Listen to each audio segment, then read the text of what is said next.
Good morning, Vietnam! 2020년 5월 20일 수요일 밤 9시 38분 꿈과 희망을 찾아 베트남에 온 평범한 두 남자의 특별한 이야기 굿모닝 비엔남 78번째 방송 시작하겠습니다. 예, 프로님 안녕하십니까? 네, 점사장님. 네, 오랜만에 듣는 건 아닌 것 같고 이번엔 뭐 오랜만 안 하죠? 언제 봤나? 우리가 일요일날? 저번 방송을 일요일 날 찍었나요? 일요일 새벽 1시, 2시쯤에 찍었던 것 같아요. 토요일이지, 정확하게 말하면. 아니지, 일요일이지. 아, 그러니까 일요일이 된 날. 그치 토요일이 넘어가는 시간에. 그래서 찍었고 제가 그냥 오늘 또 뭐 제가 말씀드린 것처럼 좀 글도 쓰고 하는데 네. 그 생각나서 제가 이제 라디오 방송 찍으려고 오늘 제가 또 베트남의 오토바이 시장 관련해서 좀 글을 썼거든요. 그래서 제가 뭐 시장 조사 특집 겸 해서 사실은 지금 생각해 보니까 시장도 특집으로 나가야 되나? 그냥 뭐 합시다. 뭐 정규 방송이면 뭐 사실 큰 구별 없잖아요. 그렇죠, 큰 구별 없습니다. 그러니까 이게 저희가 지금 방송을 2년 넘게 진행하면서 네. 사실은 지금 생각해보면 왜 이걸 안 다뤘는지 모르겠어.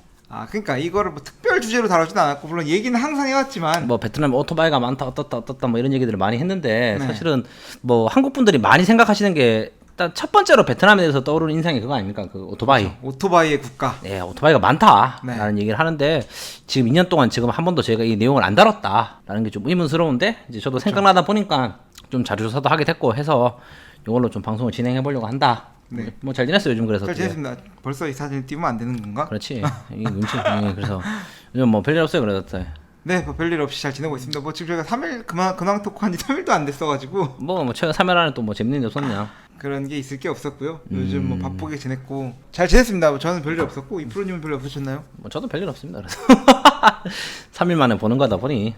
네. 별로 저희가 뭐 이제 유튜브랑 팟캐스트 동시에 하다 보니까 약간 좀 근황을 좀 줄여야 될 것 같아. 그렇죠. 이게 1시간이 넘어가다 보니까 이게 좀 그렇죠. 힘든 것 같아가지고 그래도 또 뭐 재밌는 근황 있으면 얘기를 하려고 하는데 제가 이제 뭐 서두에서 말씀드린 것처럼 3일 만에 방송을 찍는 거다 보니까 이게 별로 할 얘기가 없다. 우리 팟캐스트 청취자 여러분들께서는 네. 조금 그 참을성과 인내력이 크셔가지고 네. 기다려 주시는데 뭐 유튜브 청취자 여러분들은 또 본론으로 들어가야 되잖아. 사실 별로 안 계세요. 한 뭐 193분 계시는데 이거 가지고 뭐 그거까지는 아니고. 혹시 해보시면은 그래서 많은 거 아닙니까? 뭐 나 저는 부족하다 생각하기 때문에 그래서 일단 그렇다라는 걸로 해서 이번 방송은 제가 전 방송에서 말씀드린 것처럼 네. 제가 좋아하는 또 슈카 형님 방송처럼 좀 방송을 진행해 보려고 하는데 그렇죠. 지난번보다 조금 더 자료 준비 내용을 업데이트 시켰고요. 사실은 지난 방송은 자료 준비를 거의 안 했죠. 저희가 그냥 그냥 검색하면서 검색하면서 시험 방송으로 해서 준비한다고 한 거고 이번에는 뭐 사실 자료랄 게 특별한 건 아닌데 그냥 기본적으로 사진 사진 보여줄 몇 장 것들을 뭐 이 정도 조금 넣는 걸로 해서 어레인지를 했습니다. 근데 네. 여러분들 그 귀로 들으시는 분들 팟캐스트 청취자 여러분들께서는 네. 꼭 유튜브로 다시 한번 확인해 주시고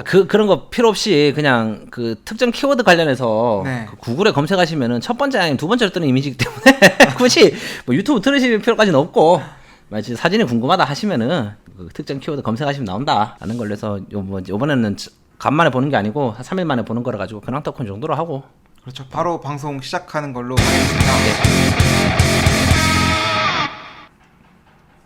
본론으로 들어왔습니다. 네 베트남 하면 떠오르는 게 일단은 뭐 오토바이 왕국이다.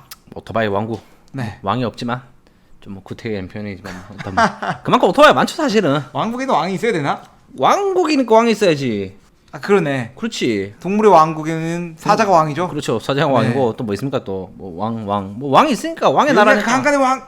그 뭐야 여기가 그 강간항공의 빵그 뭐였지 그거 그 있지 않습니까? 살인의 추억에 나왔던 네. 그 일단 해서 베트남에는 이렇게 오토바이가 참 많은 나라죠. 맞습니다. 저희 자료 사진을 지금 띄웠습니다, 여러분. 간만에 사진을 보시면서 제가 작아지니까 보기 좋네요 구석에 보니까. 그래서 일단 베트남의 오토바이에 대해서 뭐 대략적으로 하고 싶은 얘기는 많다. 네, 오토바이가 참 많다. 2018년도 19년도 정도 통계 기준으로 보니까 네. 전 세계에서 오토바이가 네 번째로 많은 나라래요. 그래서 이제 오토바이가 4,600만 대. 이게 말씀드린 게 등록된 오토바이면 4,600만 대다. 그렇죠. 굴러다니는 건 훨씬 더 훨씬 많다. 그러는 의미일 것 거에서 같고. 4,600만이면은 보자 지금 인구가 뭐 9,700만, 800만 기준으로 했을 때 성인 인구, 그러니까 실제로 이제 돌아다니는 사람의 네. 인구수로 하면 한 반절. 페이스북 인구수가 SNS 인구가 6,200만 명이랍니다. 6,200만 명. 그러니까 두 명 중 한 명 오토바이를 가지고 있다. 그래서 말한 두 명이 마동들 뭐 그런 뭐 그런 미취학 사람들 아동들 제외하고 하고 뭐 일반적인 우리가 생각했던 성인을 봤을 때는 네. 거의 한 사람당 한 명 정도 오토바이를 가지고 있다라는 그렇죠. 걸로 보시면 될 것 같아요. 뭐 그리고 통계청에 따르면 네. 570만 대 하노이에 네. 합치면 850만 대라고 하고요. 네, 그래서 일단 뭐 인도랑 중국, 인도네시아까지 해가지고 네 개 국가, 그다음 4등 정도 하고 있다라는데 앞에서 말씀드린 그 세 개 국가 같은 경우는 이미 인구 규모가 압도적으로 1, 2, 많죠. 3등 하는 사람들이니까 4등이죠. 인도네시아가 4등인가 어. 그렇고 인도, 중국 1, 2등. 네. 사실은 뭐 13억이니까 뭐 이런 거는 통계 자료가 사실 의미가 없는 게 뭐 전 세계에서 가장 칫솔을 많이 쓰는 국가. 그럼 뭐 인구가 제일 많은 그 뭐 중국이겠지. 중국, 인도겠지. 예를 들면 네. 뭐였을까요? 또 뭐 있지? 뭐 그런 것들. 뭐 뭐 스마트폰 보급률 이런 것도 마찬가지지 않겠어요? 대수로 치면 스마트폰 보급률도 다를 것 같고 예를 들면은 뭐 단순히 숫자 비교할 수 있는 것들이 않습니까? 예를 들면 뭐 전 세계에서 화분 받침대가 가장 많이 팔리는 국가 뭐 중국 1등일 거 아니야. 내 생각에는 그래. 뭐 그러겠지. 뭐 확률적으로 봤을 때는 그렇다는 거지. 어. 그렇기 때문에 앞에 있는 세 개 국가들 인도네시아가 2억 7천만 3억 가까이 되니까 네. 그 세 번째 국가라고 봤을 때는 이제 그 베트남이 실질적인 1억이 안 되는 숫자를 고려해 봤을 때 이 네. 9,700만이라는 숫자가 엄청나게 많다라는 걸 일단은 그럴 것 말씀드리고 같습니다. 말씀드리고 싶다. 네. 라는 걸로 하면서 일단은 뭐 첫 번째로 일단은 뭐 시장 점유율 같은 경우를 좀 이야기 한번 해보고 싶네요. 그래서 일단은 그렇죠. 저희 혼다 혼다 얘기를 네. 하고 싶은데 일단 뭐 베트남에 저희가 또 뭐 유명한 그거 있지 않습니까? 그 은어같이 사용하는 말 중에 혼다 거리다. 혼다거리다라고 네. 해서 이제 혼다걸 이거 뭐 들어보신 분도 있고 안 들어보신 분도 있긴 한데 야 이거 어렵네. 저희가 또 나름 건전한 사진 골랐거든요.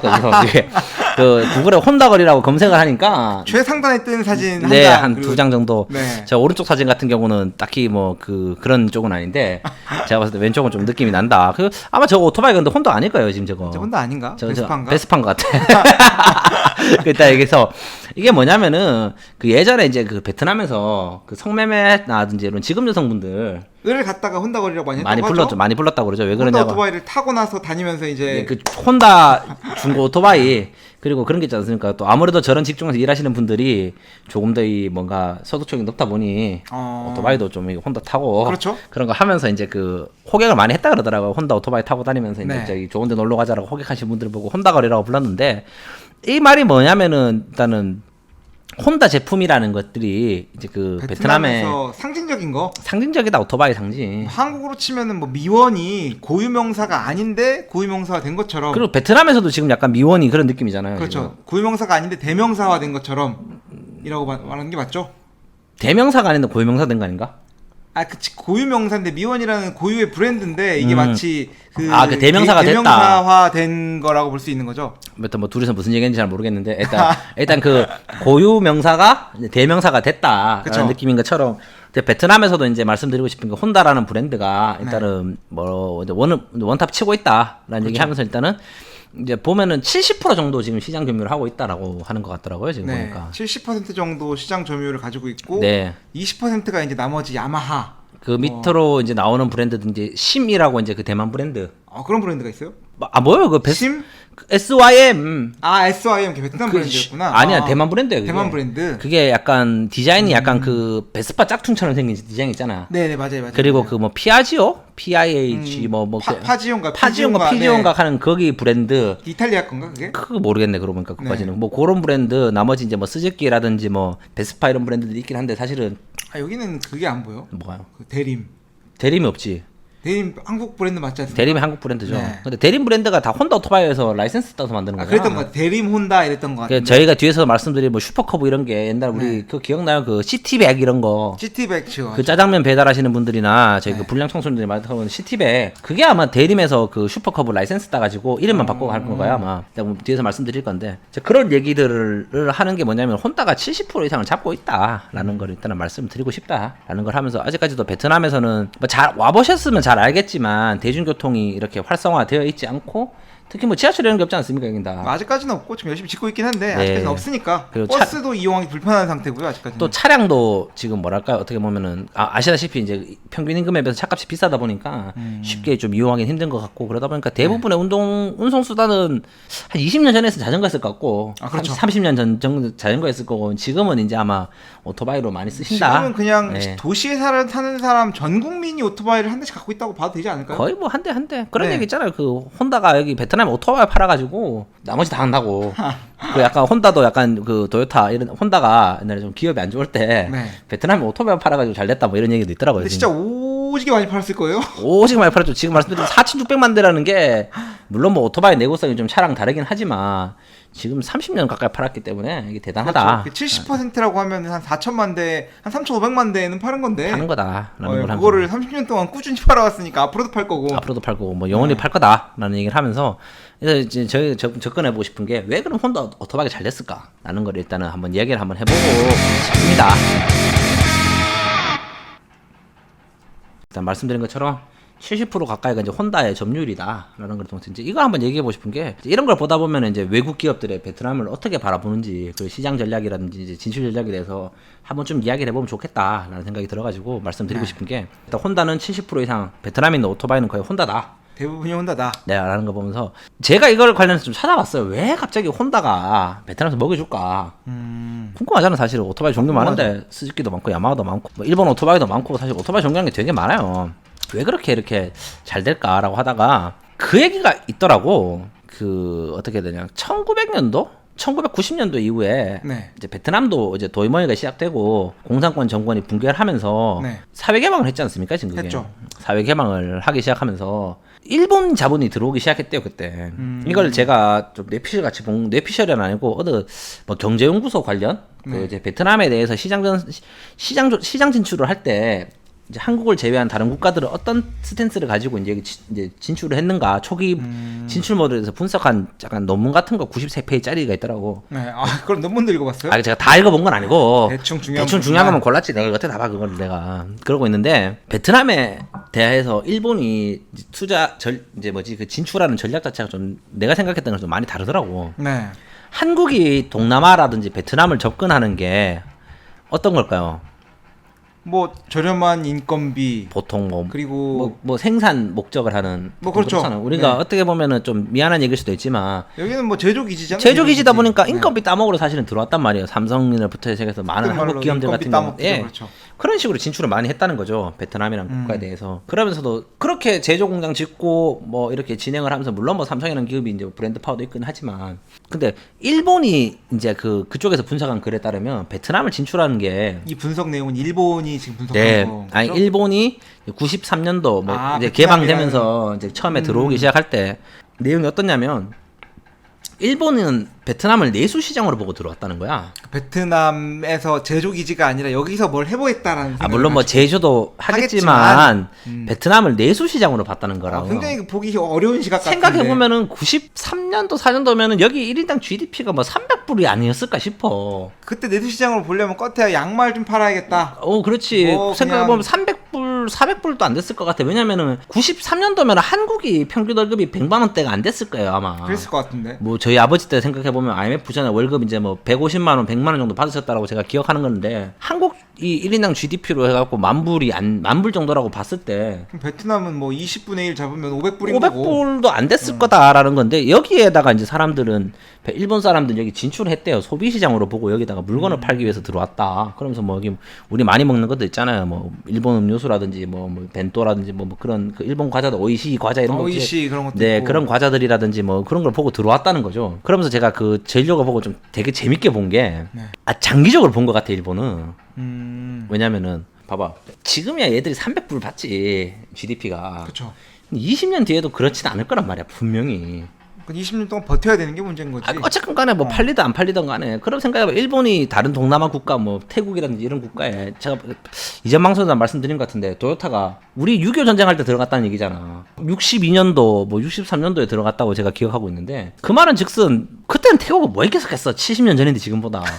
근데 일본은 내가 봤을 때 약간 그 식민지에 대한 그리움일 수도 있고 좀 표현이 좀 이상하긴 한데 그거를 되게 전략적으로 잘 썼다고 생각해요. 지금 생각해 보면 얘들 같은 경우는 전쟁이 끝나고 그 큰 거 2대 맞고는 이제 정신 못 차릴 때 어쨌건 뭐 미국의 도움이라든지 한국 전쟁 특수로 많이 컸잖아요. 네. 근데 그걸 바탕으로 해서 이 친구들은 교훈을 빨리 얻고 빨리 진출했다 생각해요. 난 그때 빨리 사태가 정리되고 나서 그 교훈의 일환으로 베트남을 들어왔다고 생각하고 이게 잘 되면은 토요타나 혼다 같은 입장에서 얼마나 테크트리가 타기 좋아. 처음에는 오토바이로 시작했다가 자동차로 시작했다가 다음에는 이제 전기차도 갔다가 전기차는 좀 뭐 너무 먼 얘기긴 하고 그때는 특장차도 하고. 특장차도 하고 예를 들면 뭐 MCT 기계도 팔고 얼마나 좋아. 처음에 테크트리 그쵸. 타기가. 산업 기반이 다 들어와야 되는 거잖아. 그렇지. 그러니까 일본 제품이라는 브랜드 이미지만 홍보를 할 수 있으면은 그리고 애들은 기술 자신 있거든 사실. 그 뭐 저가로 승부할 필요도 없고 기술이 자신 있는 동네들 아니야 일본 사람들이 잘 만들잖아 그거는. 그 마음에 안 드는 놈들이긴 하지만 사실 기술 좋은 애들은 그렇죠. 그건 인정해줘야죠. 기술 좋거든 사실은.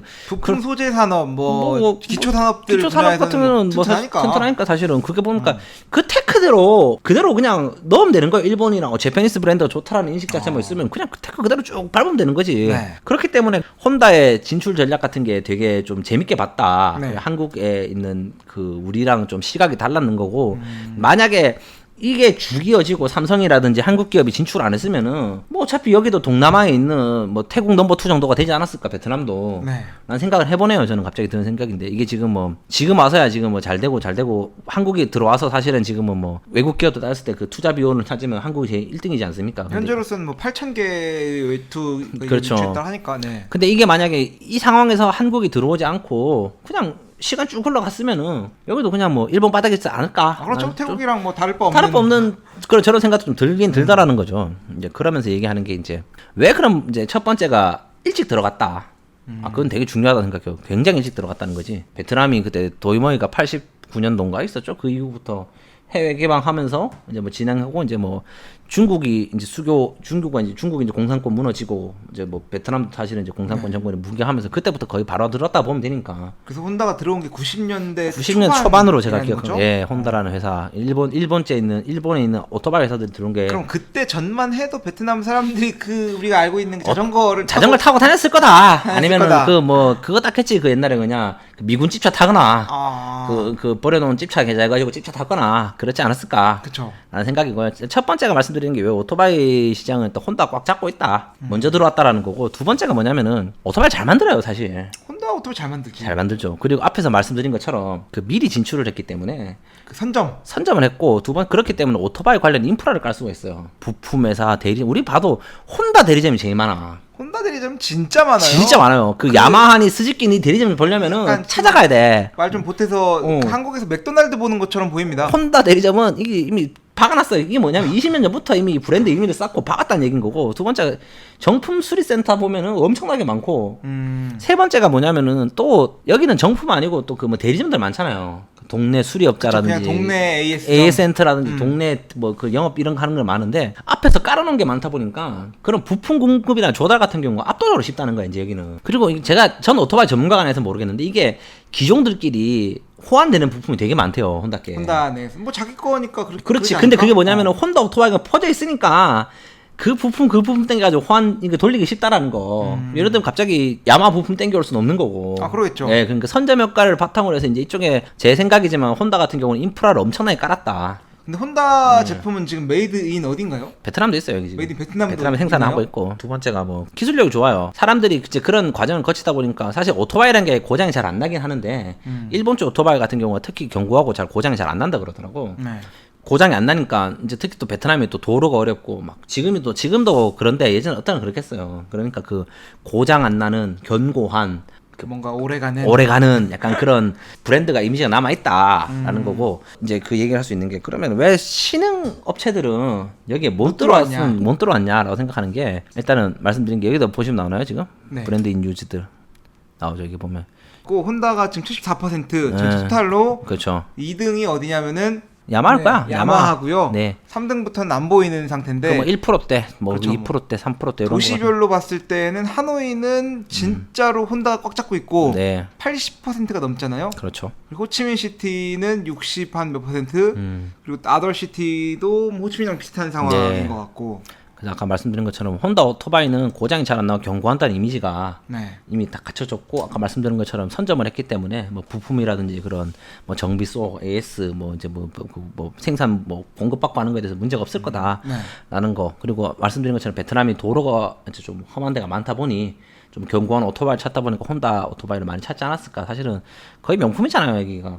브랜드 이미지라든지 뭐지 우리가 생각하기에는 되게 혼다 오토바이가 저렴한데 좋은 느낌이 들어서 그렇지 사실은 이 친구들 기술은 다 가지고 있잖아요. 얘들이 할리 데이비스 못 만들어 안 만드는 거 아니고 뭐 그렇잖아. BMW 오토바이 못 만들어서 안 만드는 게 아니라는 거. 그렇죠. 저렴하고 자기네들 생각했을 때 뭐 100에서 500만 원 사이 때 스쿠터 시장을 잡기 위해서. 근데 내가 네. 궁금한 건 그거 아시는가 모르겠는데 혼다가 그 자동차하고 오토바이하고 매출 비중이 어떻게 되나요? 단순히 비교해도 자동차가 많잖아요. 가격대가 다른데.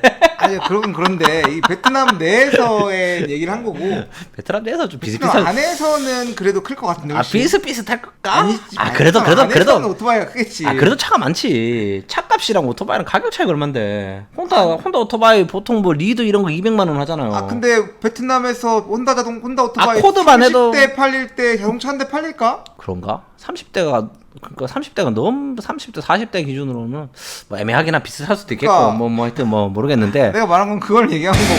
그래서 일단 얘기가 뭐냐면은 일단 견고한 이미지 그런 걸 다 만들었다. 좋은 이미지가 있다. 좋은 이미지를 구축했다라고 하면서 두 번째가 뭐냐면은 여기에 있는 사람들의 제 생각인데 네. 오토바이는 사치품이 아니에요. 생필품이야 생필품. 오토바이 생필품이다. 생필품이기 때문에 그쵸. 그 사치품적인 우리가 말하는 그 감성 들어가는 것들 있지 않습니까? 그 디자인과 감성 그런 것들이 들어갈 영역이 아니고 철저하게 기능의 영역으로 접근했지 않았을까? 기능과 효율, 가성비 뭐 이런 가성비로 걸로. 접근했다. 왜냐면 우리가 생각하는 명품 가방을 따지면서 우리가 예를 들면 당신 뭐 사모님이 있는지 모르겠지만 사모님이 없죠. 지금 뭐 샤넬백 이런 건 안 가지고 계시잖아. 네. 근데 그 예를 들면 당신이 선물해줬어 이거를 500만 원짜리 백을 선물하시면서 이게 원가가 어떻고 이런 계산 안 하거든. 그냥 이게 샤넬 마크 찍히면 이게 5만 원, 1000만 원 가면 그냥 사모님은 좋아하시잖아 사주시면. 아 그쵸. 그런데 우리가 그렇게 뭐 1년에 한두 번 메고 다니는 그런 백들이 아니고 우리가 매번 매는 뭐 있냐 뭐 그 뭐 장바구니 장바구니 이런 걸 따면서 그 감성은 따지거든. 그럼 매일매일 쓴 장바구니는 싸고 튼튼하면 되는 건데. 그렇죠. 그렇기 때문에 여러분 생각하셔야 되는 게 한국이랑 오토바이가 베트남이 좀 다른 이유가 한국은 오토바이 레저로서 타잖아요 사실은. 아 그쵸. 한국은 뭐 BMW니 할리데이비슨 이런 거 타잖아. 타는 것도 여기도 타지만 예를 들면 일반적으로 우리가 생각하는 바이크 문화 같은 경우는 한국은 바이크 문화를 건너뛰고 바로 마이카로 갔잖아요. 그렇죠. 사실은 차로 넘어갔기 때문에 뭐 돈 있으면 당연히 좋은 거 사죠. 우리도 BMW 아우디 사지만 우리가 현대차 많이 사는 이유가 뭐야? 싸니까 싸고 그나마 그 동종 레벨에서는 괜찮기 그쵸. 때문에 차를 산다고 생각해요 사실은. 아 BMW가 현대차 값이면은 뭐 미쳤다 현대차. 그러니까 야, 현대 사장님도 안 살 거야. 현대 사장님도 벤츠 사신다고 같은 값이면 뭐야 정몽준 씨인가? 정몽준 씨도 같은 값이면 벤츠 사야. 그렇죠. 그런데 가성 대비를 따질 수밖에 없다는 거죠. 우리가 자주 쓰는 거고 그렇기 때문에 앞에서 말한 것처럼 뭐 AS 문제, 뭐 견고한 문제, 가격대 문제, 연비 문제 이런 걸 다 따져야 되는 건데 네. 혼다 오토바이 같은 경우는 여기에 정확하게 부합을 한다고 생각하는 거죠. 아, 예를 들면 가성비 그리고 오래감 튼튼함 네. 뭐 가격사 연비 좋아 이런 것들 있지 않습니까? 예를 들면 여기서 잘 안 되는 거 여기서 정확하게 대척점이 있는 오토바이가 베스파 이런 것들 베스파도 근데 많이 타던데. 많이 타도 비율이 적잖아요. 이거 봐봐 통계잘 하나도 없잖아 지금 베스파 같은 회사는 보이지 않는다. 근데 요즘 베스파 진짜 많이 보여요. 많이 보이는데 그게 대표적인 그거잖아요. 예쁜 쓰레기. 제가 베스파에 지분 있는 것도 아니고 하셨으면 제품 쓰레기. 왜냐면 주위에도 베스파 타는 사람들 한국에도 몇 명 있었거든요. 네. 야 이거 진짜 고장 잘 난다고. 고장 잘 나고 뭐 앞에 있지 않습니까? 뭐 이거 하나 달면 뭐 50만 원, 뭐 이거 백 하나에 50만 원, 뭐 이런 예쁜 쓰레기다라는 얘기를 많이 한단 말이에요. 그래서 이런 감성 영역이 아니다. 감성 영역이 아니고 이제 그 실전 영역이기 때문에 그쵸. 그런 실전으로 이제 견고한 오토바이라는 것들이 혼다 오토바이라든지 이런 게 먹히지 않았을까. 여러분 딱 보시기에도 예쁜 쓰레기처럼 보이지 않나요? 특히 이런 거 같은 경우가 밑에 바닥 있잖아요. 이게 낮잖아. 이런 거. 요 밑에가 낮잖아요. 네. 요 밑에 그러니까 낮기 뭐 때문에 언덕 올라갈 때 올라가면 저기 덜컹. 그냥 자살납니다. 이거 네. 베트남에 보면은 턱이 많잖아요. 여기 보면. 그리고 베스파 오토바이 단점이 뭐냐면은 베트남은 기본적으로 이게 오토바이가 4인까지 5인까지 타야 되는데 이건 작아요. 안장이 작아. 그래서 이거는 둘이 타면 탈 데가 없는 거야. 그런 오토바이기 때문에 이런 건 좀 단점이 있다라는 네. 걸 해서 이제 이런 것들은 좀 밀리지 않았을까라는 생각이. 그러면서 최근에 뜨는 게 이제 뭐 심이라든 그 대만자 오토바이 이런 게 좀 혼다보다 저렴하다 보니까 가격적으로 승부를 보는 것 같긴 한데 그래도 이미 뭐 혼다 오토바이가 스쿠터라든지 그런 소형 바이크 같은 경우는 베트남에서 아까 말씀드린 것처럼 명품이지만 가격이 좋은 약간 이런 느낌을 이미 선점을 한 게 아닐까. 왜냐면 이 사람들 입장에서는 진짜 실전이다 이제. 두 번째 생각이 뭐냐면은 왜 혼다 말고 신생업체 생길 수 없냐라고 생각한 게 오토바이는 개인적으로 완성이 됐다 생각해요 이미. 오토바이는 더 이상 새로운 기술이 나올 게 없어. 내 생각엔 그래. 하긴 뭐 그렇습니다. 오토바이에다가 새로운 기술 넣을 수는 있는데 넣으면 그게 돈이거든. 돈이거든. 오토바이에다가 뭐 깔고 칼라로 액정 넣고 뭐 GPS 넣으면 넣겠지만 그 G패스도 오토바이 타면서 그 뭐 얼마 보겠어. 그러니까. 예를 들면 그 뭐 제가 알기로는 여기 SH 이상 되는 모델 뭐 500만 원대 넘어가는 모델은 네. 그때 우리 그 아는 지인분이 오토바이 좋아하는 지인 얘기하더라고. 이게 뭐 넘어질 것 같으면은 이런 제동 장치 같은 게 있대. 안 넘어지게 해주는. 뭐 그런 게 있어요? 그런 게 있대요. 그게 500만 원 뭐 1000만 원대 가는 오토바이 가면 그게 있대요. 네. 그러면서 그 형이 안마 술 먹고 운전해도 그 차 안 넘어진다고. 막 이런 얘기하면서 살았는데 그게 아까 말씀드린 거랑 똑같은 거예요. 그냥 그 기술 영역이 필요 없는 게 500만 원 주고 1000만 원 주고 살 거면 내가 차를 사지. 그러니까 그 비싸질 수는 있겠지. 근데 그 가성비의 범위 내에서는 완료됐다 기술이란 게 그 있지 않습니까? 오토바이의 끝판왕 있지 않습니까? 요즘 띄워주세요. 그 4번 그림 요거 슈퍼커브. 우리 이제 그 한국에 있는 대림의 그 뭐죠? 그 옛날에 그 시티백 같은 오토바이인데 이게 1959년도인가 60년도 나온 혼다에서 베스트셀러 모델 1억대가 팔린. 야 1억대면 진짜 어마어마하게 팔렸다. 오토바이 1억대를 팔렸대 60년 동안. 그리고 심지어 이 모델이 아직도 나오고 있고 이 모델이 이게 비싸요. 베트남에 사면 일반 그 뭐 웨이브나 이런 것보다 비싸요 오토바이가. 이것도 200만 원대 중반 정도 합니다. 이게 왜 비싸냐면은 예쁘잖아요. 일단 첫 번째가. 그렇죠. 두 번째가 연비가 그 30km, 40km 기준으로 따지면은 이게 1리터에 100km를 간대요. 1리터에 100kg. 1리터를 100km로 간대. 1리터에 100km로. 연비가 이거는 진짜로 휘발유 냄새만 맡으면 가는 거다. 있지 않습니까? 오토바이판, 자동차판, 호기심 천국 이런 걸 보면은 이 오토바이 가지고 실험을 엄청나게 많이 하거든. 그냥 막 뻘에 집어넣어서 굴려보고 진짜로 식용유 넣고 막 이런 실험하는 것들이 엄청나게 많아요. 그게 뭐냐면은 이 전 세계적인 베스트셀러가 이유가 뭐냐면은 이미 뭐 오토바이 입장에서 봤을 때는 제 생각인데 이 이상 나오는 오토바이는 없다라는 거. 그 말하는 우리가 말하는 그 뭐 BMW처럼 밟으면 300km, 200km 가는 이런 레저로 즐기는 오토바이를 제외하고 일상으로 생활로 타는. 당신이 여기서 오토바이를 탄들 밟아봤자 100km를 밟을 리 없다는 거지. 우리 그냥 없죠. 여기 무슨 100km를 밟아요. 그냥 끼켜봤자 한 40km 30km 듣고 이런 달리는 오토바이로서는 이 오토바이 이후로는 더 이상 이제 그 없다. 그 말은 뭐냐면은 뭐 우리 있잖아 피처폰 쓰다가 스마트폰 나오면 스마트폰 바꿔야 돼. 이게 기술이거든. 그쵸. 야 이거 핸드폰이 이게 어떻게 사람 얼굴도 나오고 이거 카카오톡도 하고 인터넷도 하냐. 이게 기술이면 바꾼단 말이야. 피처폰들 다 죽었잖아요. 근데 오토바이는 더 이상 없다. 땡기면 굴러가면 된다. 없다. 나중에 뭐 자율주행 오토바이가 나오지 않는 이상 우리가 생각하는 자전거 요런 뭐지? 그 우리 인간의 그 균형 감각을 메커니즘으로 하는 요 이륜구동 모델은 더 이상 나올 게 없다라는 거죠. 네. 그 앞에서 말한. 그렇기 때문에 혼다의 지위는 바뀔 일이 없다. 오토바이 시장에서. 라는 얘기를 한번 해보고 싶다라는 겁니다. 지금 그래서 지금 다시 정리하자면은 혼다가 끝장왕이다. 일찍 들어왔고 잘 만들었고 더 이상 혼다를 제낄 만한 게 나오지 않는다. 오토바이는 예를 들면 이제 진짜 그거야 뭐 공중부양 오토바이라든지 뭐 자율주행 오토바이 아니면 뭐 기름이 안 들어가는 오토바이 그렇지 뭐 물 넣고 가는 오토바이 정도의 그런 획기적인 기술이 나오지 않는 이상 우리가 생각하는 휘발유 넣어서 가는 내연기관 오토바이는 슈퍼커브로 끝났다. 네. 이제 그냥 디자인만 바뀌는 거고 그냥 그렇지 않아요? 사실은 나 그렇지 우리가 차 사도 사실은 차에 옵션이 있니 없니 하지만 우리가 뭐 보면 그렇잖아요. 띵 하면 뭐 이게 더 내려오면 이제 돈을 더 받고 이런 거지. 뭐 갑자기 거기서 뭐 특별한 건 아직까지는 없죠. 차에도 뭐 특별한 건 있죠. 무좀 요즘에는 이제 그 뭐 크루즈 드라이빙 해가지고 이제 좀 그 운전대 놓고도 가는 게 나오는 게 그게 사실 얼마 안 된 거고. 근데 오토바이는 사실 뭐 그런 그 항목은 아니고. 그리고 이게 만약에 한 1000만 원씩 떼고 했으면은 그냥 기술 집어넣겠지. 근데 200만 원짜리 무슨 자율주행은 넣어 사실 의미 없는 거라. 없는 거다라는 걸 생각하면서 이제 앞으로도 그렇고 제가 생각했을 때는 이제 그 베트남에 있는 시장에서 그 판매 대수는 줄더라도 혼다는 영화.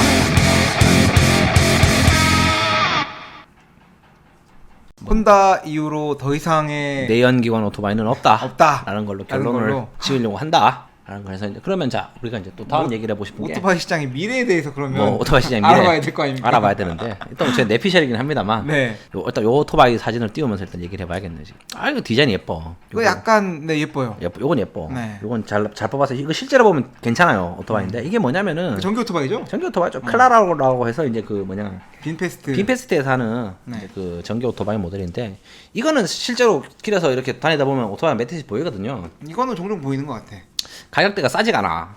원래 전기 오토바이가 저렴한 편인데 일반 오토바이보다 가격대 200만 원. 200만 원, 한 150에서 200만 네. 원대 가격이라 가지고 저렴하진 않은데 여기 디자인이 잘 나왔어요. 근데 일단 요 얘기를 말씀드리고 싶은 게 이게 미래다라는 얘기를 일단 좀 진행을 해보려고요. 다음 주제가. 뭐 빈그룹에 대해서 말씀을 드리자면 베트남이 제일의 기업죠 사실은. 뭐 네. 민간 기업 중에서는 제일의 기업이라고 봐도 무방한 회사인 것 같고요. 그리고 뭐 제가 생각했을 때는 그 지난 5년에서 한 7년에서 5년 동안 가장 많은 성장, 가장 큰 성장을 했다. 그리고 베트남에서 정부에서 굉장히 많이 밀어준 기업이다라는 걸로 이제 뭐 빈그룹은 나중에 뭐 방송편 한번 찍는 걸로 하고 주 메인 산업들이 뭐냐면 이제 뭐 부동산업 이런 거예요 사실은. 부동산, 학교, 저희가 이제 흔히 이제 외국인들 구매 많이 하는 아파트 이제 빈홈 뭐 이런 네. 것들 있지 않습니까? 이제 이렇게 해서 뭐 여러 가지 계열사들. 이런 계열사들이 나와 있는데 네, 지금은 팜여포 아시죠? 회장님이고요. 네, 우크라이나에서 라면 파시다가 잘 되셨는데. 네, 여기 보시면 이제 뭐 빌라, 백화점, 호텔, 네. 놀이공원, 병원, 전자상거래, 교육, 소비재 요건 지금 마산그룹이 좀 넘어갔죠. 빈마트 쪽은 네, 뭐 넘어갔는데. 거의 모든 것을 지금 다 하고 있다고 보시면 그래서 될것 그냥 뭐 같습니다. 말씀드리면 부동산 재벌이에요 사실 이 사람은. 네. 그냥 전 세계 베트남에 있는 코너 건너면 코너가 그냥 다 뭐냐 그 진짜 빈그룹 땅이다. 거짓말 좀 못하면은 아 진짜 그렇죠. 네. 그 빈그룹 부동산 안 밟고는 이 바닥을 지나갈 수가 없다. 아시아 50대 기업이라고 하네요. 뭐 될만하죠 3년 사실. 전 얘기긴 한데 이 사람이 그래도 그 뭐냐 2년 그 전 포브스 뭐 100대 부자도 올라가고 그쵸. 했으니까 네. 이제 이 얘기를 말씀드리는 이유가 전기 오토바이 얘기를 하고 싶다. 베트남에서 빈그룹이 2017년도쯤부터 해가지고 새로 런칭한 사업들이 두 가지가 있는 게 스마트폰, 빈스마트라는 자동차. 네. 그 자동차가 나오기 전에 이제 나온 게 이제 전기 오토바이 이렇게 해서 나왔거든요. 뭐 자동차 같은 경우는 반응이 그렇게 좋은 것 같진 않고 뭐 스마트폰 같은 경우는 점유율이 올라간다고 하는데 저는 제 주변에 그 공짜로 푼 거 말고 진짜로 돈 주고 몇 명이 사는지를 봐야 되는데 가격대 너무 싸게 그렇치거든. 한 진짜 10만 원, 10만 원 10만 원대로 팔아. 20만 원도 안 해. 네. 내가 봤을 때 그냥 막 찍어내는 것 같아. 그냥 그거는 일단 그냥 그냥 써라. 써라 그냥 좀 써주세요라는 분위기로 뿌리는 거라 가지고 뭐 점유율은 많이 올라오고 있다고 하는데 뭐 제 뇌피셜이긴 하지만 빈그룹 같은 경우는 스마트폰보다는 이제 전기차랑 전기 자전거, 전기 오토바이로 시작을 해서 자동차, 그 다음에 궁극적으로는 전기 자동차를 하는 게 목표가 아닐까라는 게 사실은 제 생각이거든요. 그래서 이제 이 얘기를 좀 말씀을 드리고 싶은 이유가 저는 뭐 전문가도 아니고 잘 모르지만 제가 생각했을 때 전기차의 핵심은 충전소예요. 인프라 사업이거든. 아 그렇죠. 전기차는 옛날에 그랬잖아 우리 뭐 배터리가 오래 못 가니까 기본적으로. 그러니까 옛날에 그랬잖아. 어. 자동차 고전적인 기름 넣는 가스 넣는 자동차를 생각했을 때는 핵심 기술은 엔진이에요 사실. 엔진 엔진이잖아요 사실은. 그 엔진에 기름을 넣어가지고 얼마나 잘 굴릴 효율을 수 뽑을 있냐. 수 있는가. 사실은 그게 핵심이었고 그렇기 때문에 뭐 우리가 아는 전 세계 자동차 업체들 같은 경우에 뭐 빅3, 빅4 하는 그런 업체들. 그걸 제외하고라도 생각해보면 자동차 엔진을 만들 수 있는 회사가 몇 군데가 없거든요. 몇 군데가 없어요. 심지어 그 위대한 중국도 포기를 했잖아요. 그는 중국도 2000년대 개방하면서부터 자동차 하려고 했는데 사실은 뭐 그 상용차 정도는 나오긴 하는데 우리가 생각하는 승용차 같은 경우는 안 만들고는 바로 전기차로 넘어뛰었잖아요. 지금 그래서 지금 전기차를 발전을 시키고 있는데 고전적인 거는 사실은 그게 중요했는데 지금 생각했을 때 내가 생각하는 전기차의 핵심은 전기차는 사실은 저는 미니카라 생각하거든. 그 말이 뭐냐면은 조립을 하는 거고 사실은 그 안에 있는 배터리 같은 경우는 만드는 회사들이 정해져 있잖아요. 여기 있는 예를 들면 뒤에도 말씀드릴 건데 빈그룹 같은 경우는 이제 그 LG 케미컬이랑 합작해가지고 지금 여기 들어가는 전기 배터리 이런 거는 케미컬에서 지금 하고 있다 그러더라고. 그 얘기하는 게 결국 뭐냐면은 충전소를 몇 개를 깔 수 있는지 어디에 깔 수 있는지 어느 좋은 위치에 깔 수 있는지 사실은 그런 인프라스트럭처 사업이라고 생각해요. 저는 전기차 업에 대해서는 개인적인 생각이에요. 저는 자동차 같은 경우에는 어디 가나 주유소가 있으니까 뭐 그렇죠. 필요할 때만 넣을 수 있고 호치민까지 가는 길에 뭐 기름 떨어지고 걱정 못 하잖아. 없지. 근데 그게 뭐 전기차나 전기 오토바이를 하면 얘는 개인적인 생각으로는 기존의 기름창보다는 연력학적이라든지 그 동력원으로서 효력은 떨어진다고 생각하는데 어쨌건 전 세계적인 트렌드니까 그렇게 밀 것 같아. 뭐 미국이 밀고 유럽이 밀고 중국이 미는데 안 밀릴 수는 없다는 거. 그럼 뭐 다 따라가는 거잖아요, 사실은. 그러면서도 얘기하는 게 그래 엔진 기술이 만약에 필요한 업종이었으면은 테슬라 같은 업체가 어떻게 들어왔겠어. 자기네들이 포드도 아니고 크라이슬러도 아니고 뭐 벤츠도 아닌 회사가 그 앨런 머스크 그 페이팔로 돈 번 놈이 내가 자동차 만들겠다고 만들 수 있는 건 아니라고 생각하거든 개인적으로. 쉽지 않겠죠. 기존의 내연 기관이었으면. 근데 그게 뭐냐면은 전기차 같은 경우는 배터리 넣고 조립만 하면 되는 거니까 후발 업체들도 물론 그것도 기술이 필요하겠지만 상대적으로 허들이 낮다고 생각한다. 그렇기 때문에 저는 이제 말씀드리고 싶은 게 이제 인프라스트럭처 사업이라고 생각을 하는데 네. 앞에서 말씀드리는 게 이제 빈그룹이 아주 그것도 유명하지 않습니까? 베트남에서 정부에서 밀어주는 회사. 이번 정부 그렇죠. 뭐 이번 정부 굉장히 네, 밀어주는 회사였고 강력한 서포트를 받는 회사로서. 회사였고 두 번째가 뭐냐면은 또 빈그룹이 부동산 회사다. 그래서 제가 앞에서 이제 빌드업처럼 쭉 깔아놨다는 이유가 있는 거죠. 쭉 깔아놓은 이유가 뭐냐면은 계열사들 보면은 전부 다 부동산 사업이에요. 빈 홈, 우리가 생각하는 집들, 거기에 이제 전기차 충전소 깔 수 있고, 예를 들면 빈 마트, 뭐 그쵸. 이게 좀 마산에 넘어가긴 했지만 예를 들면은 물론 지금 넘어간 거 작년부터 넘어갔잖아요. 얼마 안 됐잖아요. 그 빈그룹에서 전기 자동차를 시작할 시점이랑 안 맞긴 한데 뭐 그런 거 마트, 몰들 네. 뭐 엄청나게 많죠. 여기 보면은 그 부동산 업을 하고 있기 때문에 그리고 실제로 빈에서 하는 쇼핑몰 단지의 지하에는 네. 그 빈홈 거 전기차만 될 수 있는 주차 구역들을 만들고 특별히 있죠. 만들어 놨습니다. 네네네 만들고 있죠. 그렇기 때문에 제일 들고 싶은 이유가 뭐냐면은 정부와 관련이 있는 부동산 업체면 분명히 이런 사실은 뭔가 그 충전소를 설치하는 개념이잖아요. 예를 들면은 엄그룹을 만들어가지고 당신이 전기차 충전하고 싶어. 근데 여기 있는 목 좋은 데는 다 빈그룹이랑 서클키가 잡고 있단 말이야. 그렇죠. 그렇죠. 그렇기 때문에 거기에 들어가가지고 뭘 해달라 하기가 쉽지가 않을 거라는 거지. 근데 이미 그 정부의 비호를 받는 부동산 업체가 인프라스트럭처 사업을 할 수 있다. 여건이 굉장히 여건이 잘 좋다. 구성이 된 거지. 그러면서 내가 말씀드리는 이유가 이제 전기 오토바이를 시작으로 앞으로 전기차까지도 이 친구들은 조금 진지하게 생각하는 것 같다라는 게 제 뇌피셜이에요. 개인적인 의견은. 네. 물론 이게 뭐 사업이 이제 잘 될지 못 될지 같은 경우는 모르겠지만 그렇기 때문에 그 이제 2017년도 기점으로 해가지고 갑자기 이 친구들이 전기 오토바이랑 자동차를 만들기 시작한 게 아닌가 라는 게 제 생각이다 네. 라는 걸 얘기하고 싶으면서 여기 또 재밌는 게 시점이 있어요. 그 2017년이라고 잠깐 강조를 드리는 이유가 2017년도쯤 해서 갑자기 빈그룹이 이제 자동차 및 전기 오토바이 빈스마트 관련해서 공장을 짓기 시작하는데 네. 또 베트남 정부에서 2017년도에 또 시행령을 하나 내린 게 있단 말인 거죠. 이게 또 시점이 또 이게 기가 막히게 재밌어요. 뭐 그냥 우연히 겹쳐요. 그냥 우연히. 네. 우연히 겹치는 게 이거 한번 보여주세요. 그러면 자 읽어주세요. 이거 2017년 하노이 인민위원회는 교통 혼잡과 환경 오염 감소를 위한 도로교통 수단 관리 강화에 관련한 결의안을 발표했다. 네. 2017년 18년도 교통 관리를 위한 차량 관리 솔루션 구현 2017년에서 20년 여객 운송 수단의 양과 질 관리, 도로 혼잡 시간대 차량 운행 제한, 기술 안전 및 환경 보호에 위반된 오토바이 검토 및 조치 2030년까지 그렇죠. 각 지역의 오토바이 사용 중지를 위한 일부 지역과 시간대의 오토바이 운행 금지 시행. 그렇죠. 우연이죠. 호치민도 그렇죠. 호치민도 호치민도 20년까 30년까지 예. 오토바이 사용을 제한을 위한 프로젝트를 발표했다. 이게 뭐냐면은 2030년대까지 그 내연기관으로 돌아가는 오토바이 이제 그가 들어가지 못하는 구역 및 들어가는 시간을 만들겠다라는 얘기가 목표인데 뭐 공교롭게도 빈그룹이 자동차를 만들고 전기 오토바이를 시작하는 시점에 이 시행령이 나왔다. 야. 그냥 우연이에요, 우연. 그냥 우연히 겹친다. 그렇죠. 그렇죠. 그게 뭐냐면은 또 10년이라는 시간을 줬네. 10년은 뭐 웬만한 충분히 인프라를 깔고 준비할 수 있는 시간이 10년이면 되지 않을까? 네. 뭐 우연이에요, 우연히. 그냥 우연히 이제 이렇게 좀 시점이 맞아 떨어지더라. 네. 그러면서 이제 제 여기서부터는 제 생각이지만 빈그룹 입장에서는 전기 오토바이를 시작으로 어차피 충전소 깔고 이제 2030년 정도쯤 되면은 전기차 사업을 조금 진지하게 애들은 고려를 하지 않을까. 베트남의 미래 국책 사업으로서 라는 생각이 그냥 시점상 그냥 우연히 갑자기 부동산 잘하던 회사가 공장 짓는다 그러고 제조한다면서 제조도 할 거 많잖아요. 때밀이 제조할 수도 있고 책상 절수할 수도 있고 뭐 냉장고 제조할 수도 있는데 갑자기 뜬금없이 자동차를 만든대. 자동차 스마트폰을 스마트폰을 만든다.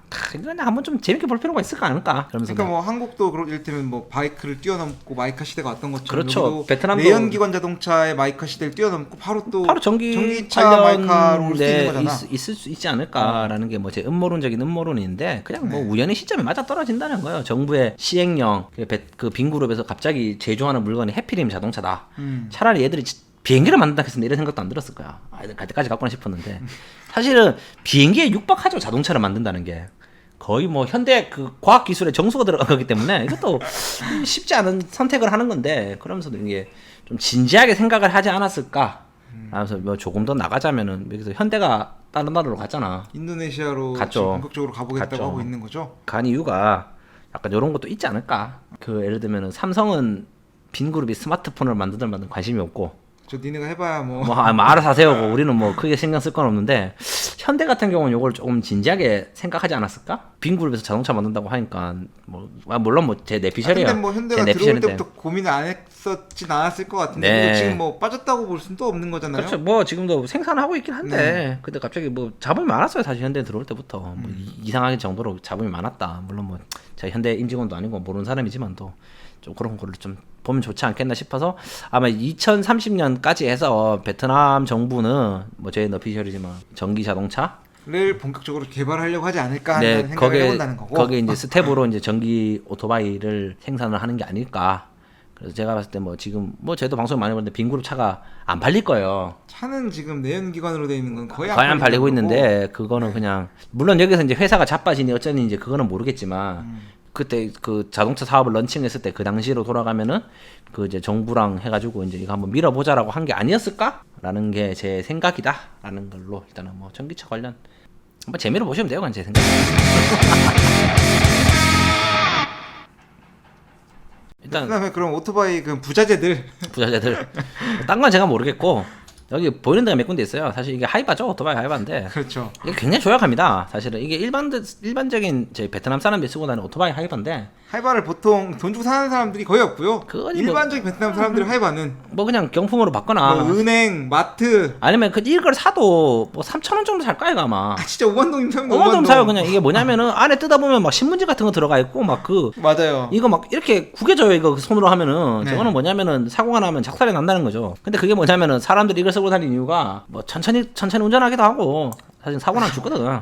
사고 나면 죽진 않아. 그러니까 뭐 사고 한국처럼 나면 안 죽는데 요거 왜 쓰고 다니냐면은 벌금이니까 안에서 잡거든 경찰이. 벌금이니까 이제 그렇게 해서 이제 벌금 때리는 것 때문에 이걸 쓰고 다니는데 네. 한국에 이제 진출했던 요 기업이 하나 있죠. 베트남에 진출한 한국 기업 하나가 있는 게 이게 흥진 크라운이라고 홍진 크라운이라고. 크라운이라고 네. 이제 아시는 분은 아시고 모르시는 분은 모르실 건데 근데 이게 오토바이 타시는 분들 중에서 헬멧 써야 되는 사람들은 다 아실 것 같은데 그 풀페이스 헬멧이라고 하냐 이거 중에서 그걸 다 커버하는 이게 세계 1등이죠. 이 회사가 전 세계 오토바이 그 하이바 쪽으로는 그렇죠. 헬멧계 애플이라고. 헬멧계 애플이라고 여기가 한 20%대 30%대 점유를 하고 있거든요. 네.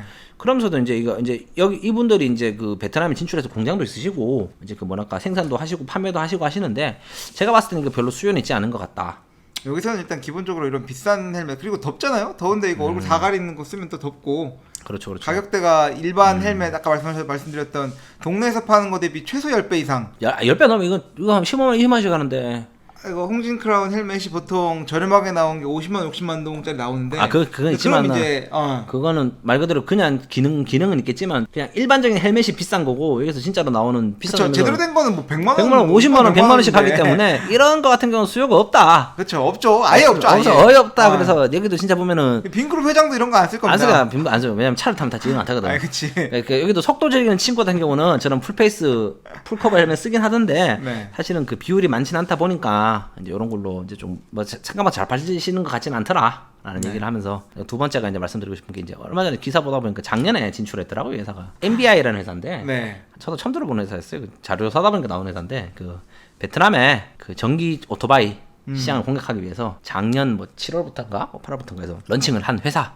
제조 공장 세워서 베트남 협력체의 DK 바이크를 통해서 이제 여기 이제 유통을 해가지고 전기 오토바이 시장을 이제 공략을 하려고 한다. 저는 뭐 여러 가지 생각이겠지만 무브먼트는 나쁘지 않다. 일단 뭐 도전은 아름다운 거니까. 그리고 시점 자체도 맞는 것 같다. 그러니까 이것도 전기인가요? 전기 오토바이. 전기 오토바이 업체라니까. 그러니까 이거 같은 경우가 시점은 나쁘지 않다라는 걸 통해서 이 회사가 어떻게 될지 모르겠지만 베트남에 터질 수도 있으니까 상당한 회사인지 내가 모르겠는데. MBI 그러니까 네, 혹시라도 이거 상장됐으면은 잘 될 수도 있다. 그래서 지금 베트남 진출한 지 1년 정도 됐는데 제가 아직 본 적은 없는데 이제 이게 뭐 미팅 쪽 이런데 공식 대리점도 런칭하실 예정이라고 하더라고요. 근데 지금 이제 아직 진출한 지는 이제 뭐 1년이 안 돼가지고 아직까지 좀 이르긴 한데 시점 자체가 갑자기 있는 회사가 여기 들어왔다는 것이 그렇죠. 뭔가 좀 재밌지 않나. 갑자기 전기 오토바이 관련 시장이 들어온 게. 여기서 뭐 전기 배터리 사업을 좀 해봐야 되나? 배터리는 우리가 만들 수 없기 때문에 그 대리점이라도 할 수 있죠. LG 화학 네. 이거 한 10년 존버하면은 터지면 크게 터지지 않을까. LG 화학이 지금 저 하이펌에서 지금 뭐 삼성, SDI 이런 데도 그런 거 있지. 그렇지. 그런 배터리 관련 주식을 지금 LG 화학은 지금 하이펌 쪽에서 엄청나게 공급 많이 하려고 한다는 것 같더라고. 네. 잘 되다 보면 이제 좀 LG 화학이라든지 뭐 SDI 그러니까 이런데 좀 되지 되지 않을까. 않을까. 네. 그래서 마무리하면은 뭐 정리합시다. 그래서 일단 첫 번째, 베트남은 혼다가 자리 잡고 있는 나라다. 혼다가 엄청나게 많이 싸고 아까 제가 놓친 게 있는데 혹시 중고 오토바이 렌탈하면은 어디 거 쓰는지 알아요? 보통 렌탈샵. 저는 뭐 여행 가거나 하면 가끔 오토바이 빌려서 탈 때가 있는데 그때는 혼다 거 주로 탔던 것 같은데. 그러니까. 근데 봐봐요. 호황 게임샵 같은 데 가보면은 관광객 대상으로 많이 하는 게 뭐냐면 야마하나 스즈키 야마하 거 많이 해. 그래요? 왜냐면 중고 가격이 비싸거든 혼다가. 아, 중고를 어차피 걔들은 새 거 사서 렌트를 돌리는 게 아니고 중고 오토바이 사서 닦아가지고 렌트를 돌리는 거잖아. 그러니까 이게 그 예를 들면 어. 그 애플 아이폰 스마트폰 중고 단가가 비싼 것처럼 그게 뭐냐면은 놓친 게 있었는데 그만큼 이제 베트남에서는 혼다 제품에 대한 신뢰도와 수요가 있다. 중고 가격까지 중고 쳐줄 정도로. 중고 가격 방어가 그 특히 혼다에서 많이 나간 제품도 있잖아. 뭐 웨이브라든지 뭐지 비전 이런 거. 비전 뭐 웨이브 그쵸. 그 리드급 약간 준준형 느낌 말고 소형 오토바이 에어블레이드. 에어블레이드는 좀 큰 오토바이고 네. 그 연비 좋고 싸게 살 수 있는 비전 같은 모델들 나중에 중고 오토바이 매물 한번 찾아봐요. 가격 방어가 엄청 잘 돼 그거는. 연비 좋고 가볍고 그냥 저렴한 편이다 보니까 수요가 많다라는 거. 네. 근데 그 말씀드리는 이유가 다시 정리하자면 혼다 오토바이를 많이 탄다. 내연기관 끝판왕 오토바이다. 네. 그 이유는 뭐냐면 일찍 들어왔고 오토바이 잘 만들었고 그쵸? 뭐 끝났다. 그냥 일찍 들어왔는데 잘 만들었으면 끝났지 뭐. 끝났지. 그래서 이미 다 갖고 있기 때문에 이제 그 내연기관 오토바이는 그냥 혼다로 끝이 날 거다. 네. 그러면 그 다음에는 뭘까라는 그럼 게 이제 전기 오토바이가 와야 되지 않나? 그렇죠. 그러면서 빈그룹이 이제 전기 오토바이를 시작하려고 한다. 네. 근데 그러면서 마침 정부에서 맞춤형 정책을 펴줬다. 펴줬다. 네. 내연 오토바이 타지 말라 그랬다. 30년까지. 네. 그러면서 얘기하는 게 빈그룹은 이제 뭐 2% 의견이지만 전기 자동차는 전기 오토바이는 인프라 사업이다. 근데 인프라를 깔 수 있는 여건들을 굉장히 잘 갖춰놨다. 부동산 업체이기 때문에 네. 조업목은 이미 다 잡고 있다. 아, 얘들은 여기에다가 그냥 한 칸 내서 그 전기 충전소만 설치하면 된다. 그렇기 때문에 빈그룹은 다른 의미로 기술 없지만 좀 선도 그룹인 것 같다. 뭐 푸시의 바퀴 따라서 좋은 결과가 나올 수 있을 것 같다. 일단 근데 뭐 논의 얘기인데 내년에 또 전당대회 지켜봐야지 되는 거 아닙니까? 뭐 빈그룹이 어차피 우리 푸종이 형 그대로 하잖아. 또는 못할 것 같은데. 안 할 것 같아. 우리 한번 얘기해 볼까? 우리 그냥 아니 지금 그 예외적인 상황을 인정하면서 아, 한번 연장을 했는데 한번 볼까? 거기다 이렇게 제왕적인 근데 자신은 없습니다. 그 간단하게 뭐 짧은 얘기라도. 그건 좋죠. 그래 우리 뭐 연말에 아니 내년에서 만약 우리 기억하고 있으면 그렇죠. 간짜장에 탕수육 하나 좋습니다. 이렇게 내기하는 걸로 해서 나는 가는 걸로 하고 당신 안 가는 걸로 해서. 그래도 안 가야 된다는 생각이 있기 때문에 안갈 본인께서 하신 말씀이 나는 이제 빨리 그 베트남에 문제 있는 이런 사정을 하고 내려오겠다라고 하셨기 때문에 이거는 뭐 본인 생각이시니까 또 그 쉽지 않을 것 같다라는 얘기를 그렇게 해서 일단은 빈그룹이 그런 포석을 가져가고 있고 저희 생각이지만 그런 이제 충전소 인프라 사업을 바탕으로 이 친구들이 전기차까지도 좀 진지하게 생각하지 않을까라는 거 하고 그리고 마지막으로는 좀 한국 기업들 뭐 홍진 크라운 이게 하이바 안 팔린다. 그다음에 그 MBI라는 업체 들어왔다. 그래서 MB 형 잘 지내잖아. MB 형에서 뭐 하시나 그래. 그래서 MB 형 근황이 궁금하네. 빵에 계시지 않나 요새? 아직 계시나? 나오셨나? 모르겠네. MB 형 혹시 갑자기 그냥 뭐 제가 감정이 있는 건 아니고 MB 형한테 좀 궁금해가지고. 그렇죠. 그냥 원래 형 형이니까 나보다 형이니까 뭐 그렇다고 내가 그분한테 뭐 극존칭을 쓸 필요까지는 없고 뭐 욕할 필요도 없고 그냥 형이잖아요 그냥. 네. 어디까지를 형이라 불러야 되냐? 그런 기준이 어디 있겠습니까? 아버지보다 나이가 많으면 형인가? 그럼 이제 아버지의 형이니까 우리가 보통 뭐 큰아빠 큰형이라 불러야 되나? 그럼 뭐 MB 큰형으로 마무리하는 걸로 하고. 좀 그렇네. 아버지 밑은 형이 되나? 베트남 기준으로는 이제 아잉이 형인 거잖아. 아잉이. 그렇지, 아잉이 형인데. 아잉이 형인데 그 아빠 기준으로 해서 아빠보다 좀 밑에 뻘을 갖다가 우리가 이제 추라고 하는데 그 이제 형이라기보다 그냥 그래도 작은 아빠 느낌. 좀 애매하다. 혹시라도 요거 좀 명쾌한 해답 있으신 분 있으시면 댓글 좀 남겨달라. 일단 한 걸로 해서 뭐 마무리하셔도. 오토바이 시장에 대한 내용 마치면서 마무리합시다. 유튜브 구독과 좋아요 댓글 해주시길 부탁드리면서 네, 방송 마무리하겠습니다. 네, 마무리하겠습니다. 근데 진짜